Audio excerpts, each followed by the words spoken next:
ফরজ গোসলের নিয়ম হলো ভাই, আপনার কাপড়ে শরীরে কোনো জায়গায় যদি নাপাক লাগে, প্রথম কাজ হলো যেই জায়গায় রানে পায়ে হাত যেখানে নাপাক লাগবে বা কাপড়ে, ওই জায়গাটা আগে ধুয়ে ফেলবেন টয়লেটে গিয়ে। 1 নম্বর কাজ ওইটা কি করে ফেলবেন?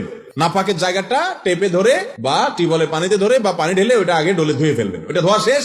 এবার 2 হাতের কবজি 3 বার পর্যন্ত ধুবেন, তারপরে 3 বার কুলি নাকে পানি দিবেন, এরপরে মুখ ধোবেন অজু করার মতো, তারপরে হাত ধোবেন কনুই পর্যন্ত, তারপরে মাথা মাসে করবেন, এরপরে পাও ধোবেন না, পাও ধোয়াটা স্টপ রেখে মাথার উপরে পানি ঢালা শুরু করবেন।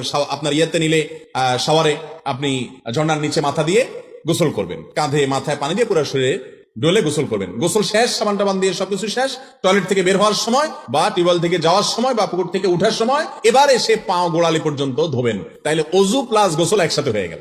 কথা কি বুঝাতে পারছি?